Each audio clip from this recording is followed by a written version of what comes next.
नमस्कार दोस्तों, आप सभी का अपनी कहानी चैनल पर स्वागत है। आज हम इस वीडियो में सुनेंगे भगवान विष्णु और गरुड़ की पौराणिक कथा। तो चलिए शुरू करते हैं। ऋषि कश्यप की कई पत्नियां थी, जिनमें से दो वनिता और कद्रू थी। ये दोनों ही बहनें थी जो एक दूसरे से बहुत ईर्ष्या रखती थी। दोनों के पुत्र नहीं थे, तो पति कश्यप ने दोनों को पुत्र के लिए एक वरदान दे दिया।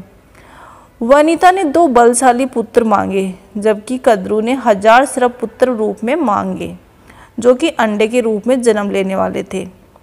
सर्प होने के कारण कद्रू के 1000 बेटे अंडे से उत्पन्न हुए और अपनी माँ के कहे अनुसार काम करने लगे।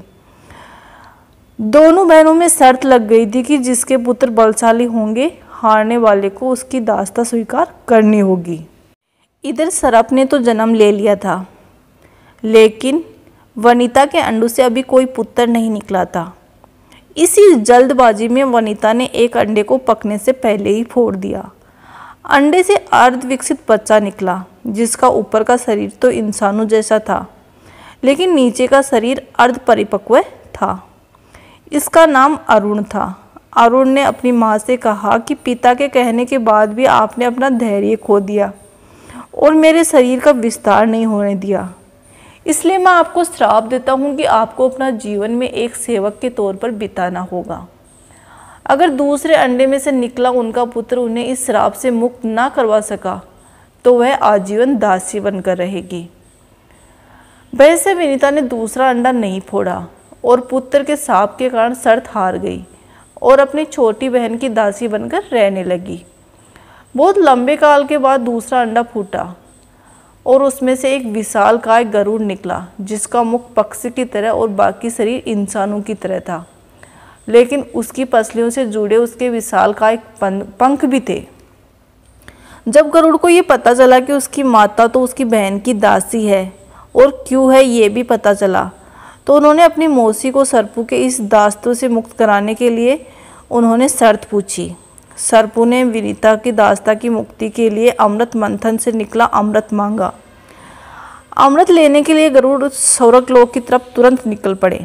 देवताओं ने अमृत की सुरक्षा के लिए 3 चरणों की सुरक्षा रखी थी। पहले चरण में आग के बड़े पर्दे बिछा रखे थे, दूसरे में घातक हथियारों की आपस में घर्षण करती दीवार थी और अंत में 2 विषैले सर्पों का पहरा था। वहां तक भी पहुंचने के लिए देवताओं से मुकाबला करना था।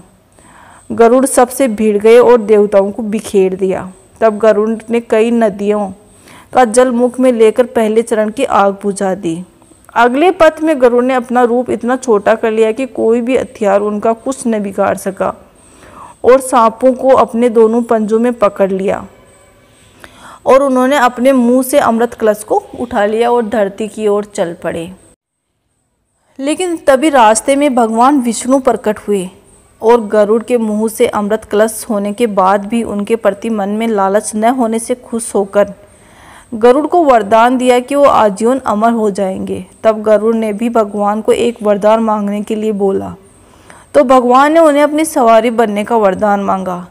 इंद्र ने भी गरुड़ को वरदान दिया कि वह सांपों का भोजन के रूप में खा सकेगा। इस पर गरुड़ ने भी अमृत से कुशल वापसी का वादा किया।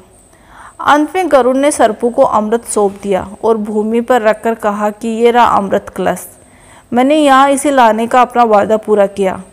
अब ये आपको सुपुर्द हुआ, लेकिन इसे पीने के लिए आप सभी स्नान करें तो अच्छा होगा। जब ये सभी सर्प स्नान करने गए, तभी वहाँ अचानक से भगवान इंद्र पहुँचे और अमृत कलश को वापस ले गए।